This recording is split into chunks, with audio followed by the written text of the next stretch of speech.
Assalamualaikum warahmatullahi wabarakatuh. Innal hamdalillah nahmaduhu wa nasta'inuhu wa nastaghfiruh wa na'udzu billahi min syururi anfusina wa min sayyiati a'malina. May yahdihillahu fala mudhillalah wa may yudlil fala hadiyalah. Asyhadu an la ilaha illallah wahdahu la syarikalah wa asyhadu anna Muhammadan 'abduhu wa rasuluhu la nabiyya ba'dah. Allahumma shalli ala sayyidina Muhammad wa ala alihi wa sahbihi ajma'in. Amma ba'd. Para pemirsa kurma SMP Negeri 3 Cibadak yang dimuliakan Allah Subhanahu wa taala. Puji dan syukur kita panjatkan kepada Allah Subhanahu wa taala yang karena qudroh dan irodahnya pada kesempatan kali ini kita dapat kembali bermuwajahah dalam rangka kurma kuliah Ramadan yang insya Allah setiap hari tayang di channel SMPN 3 Cibadak Official. Mudah-mudahan acara kurma ini senantiasa menambah wawasan, keilmuan, dan juga pengalaman kita terutama dalam bidang keagamaan yaitu agama Islam.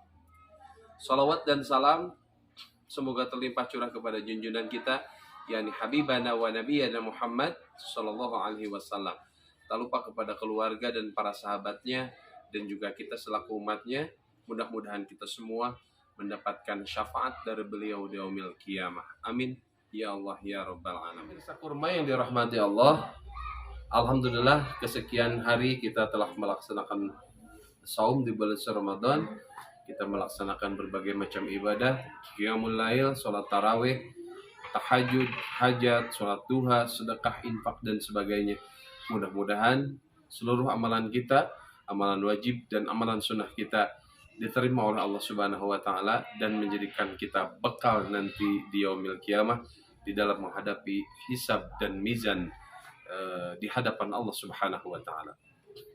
Pemirsa kurma yang dirahmati Allah, ironis sekali zaman sekarang menyebar dan juga banyak tersiarkan baik media sosial ataupun di televisi bahwa kita melihat berbagai macam kenakalan remaja yang luar biasa.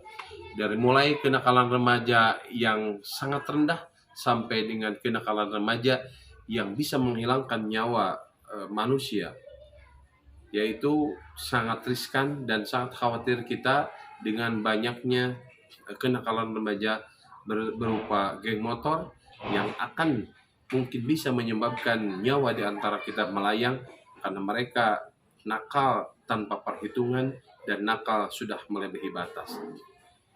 Dan kita lihat bahwa kenakalan di sini ternyata di geng-geng motor tersebut kita melihat ada beberapa orang yang tertangkap, ternyata di situ kebanyakan adalah remaja.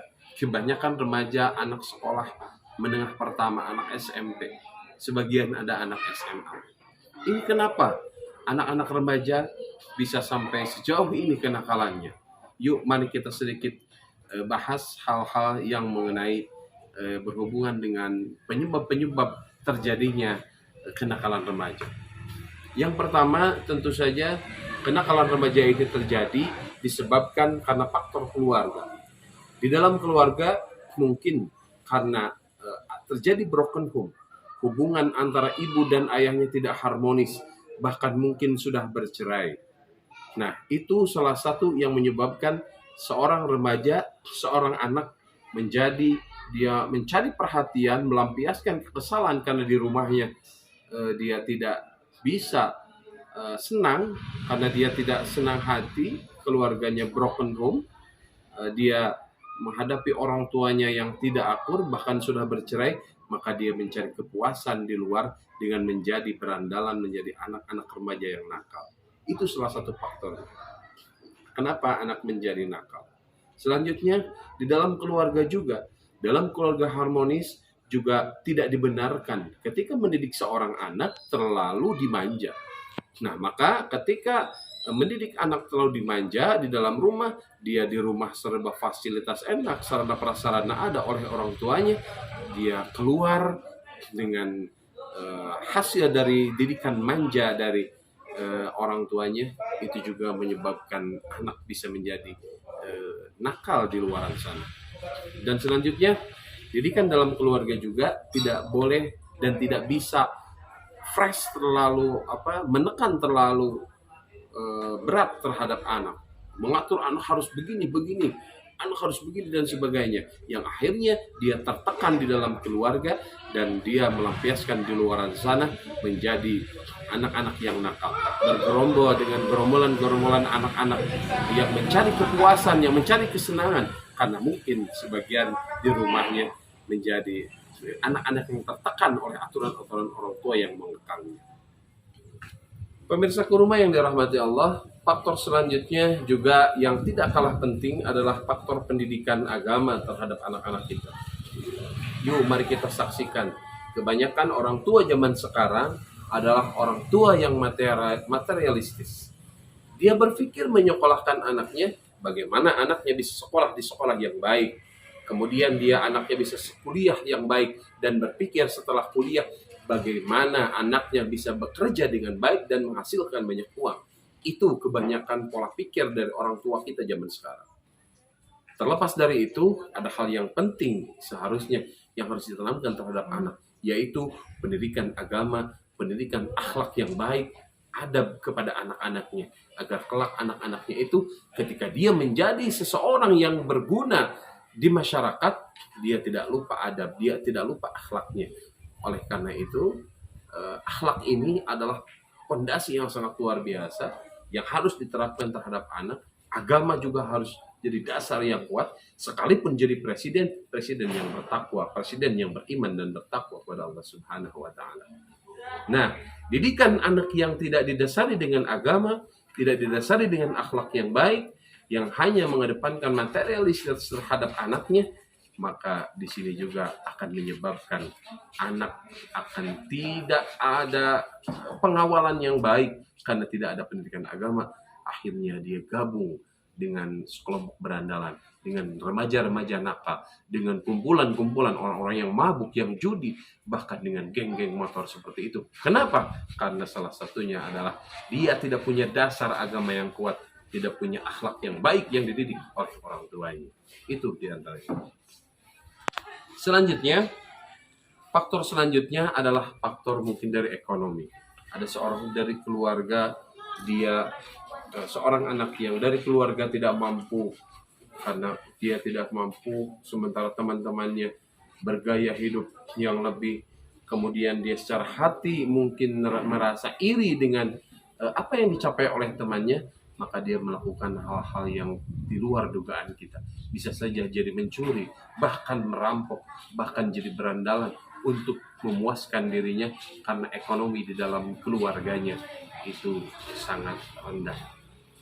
Nah, ini ekonomi rendah kalau didasari dengan agama yang hebat dan kuat, tidak akan terjadi kenakalan remaja zaman sekarang. Selanjutnya, faktor terakhir yang saya akan sampaikan kenapa remaja bisa nakal adalah faktor dari perkembangan teknologi zaman sekarang yang semakin canggih dan semakin maju.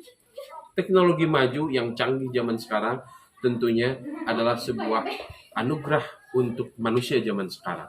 Tetapi jangan lupa, teknologi bisa digunakan, ini bisa diibaratkan adalah sebagai sebuah pisau. Ketika pisau digunakan di dapur untuk memasak, untuk memotong masakan dan sebagainya, itu pisau akan berguna. Tetapi ketika pisau digunakan untuk menganiaya orang, menyakiti orang, maka pisau berubah fungsi, pisau bisa melukai dan membunuh orang. Begitupun dengan teknologi. Zaman sekarang teknologi yang paling canggih, yang paling bisa dipegang oleh siapapun adalah gadget atau handphone atau gawai. Dengan HP ini orang bisa melihat dunia seketika. Dengan HP ini orang bisa bergaul dengan dunia seketika. Banyak aplikasi-aplikasi medsos yang orang akan terperdaya. Ada Instagram. Dulu berkumpul di majelis-majelis ilmu. Sekarang orang banyak berkumpul di majelis al-Facebookiyah, al-Instagramiyah, dan al-TikTokiyah.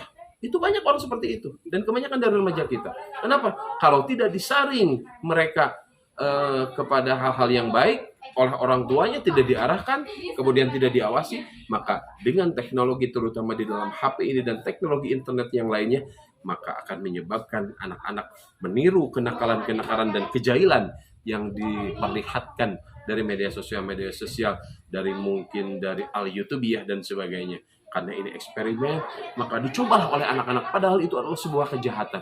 Padahal itu adalah sebuah hal-hal yang tidak bermanfaat. Nah, maka dengan adanya teknologi yang canggih merupakan di satu sisi adalah anugerah buat kita, dan di satu sisi juga adalah hal yang harus kita waspadai. Jangan sampai generasi-generasi zaman sekarang, anak-anak sekarang rusak karena penyalahgunaan teknologi canggih saat ini. Mudah-mudahan kita semua, khusus siswa-siswi SMP Negeri 3 Cibadak, terhindar dari hal-hal yang akan merugikan kita, merugikan orang tua, merugikan guru dan sekolah, yaitu ikut kenakalan-kenakalan remaja. Harus kita hindari. Dan mudah-mudahan semuanya pemirsa Kurma menjadi anak-anak yang soleh, menjadi manusia-manusia yang soleh, yang berguna, kemudian juga selamat dan sukses di dunia, dan terlebih selamat dan sukses di akhirat. Sekian yang dapat saya sampaikan. Mudah-mudahan ada manfaatnya, khususnya untuk saya pribadi dan umumnya untuk kita semua pemirsa Kurma. Terima kasih atas segala perhatian. Mohon maaf atas segala kekurangan. Assalamualaikum warahmatullahi wabarakatuh.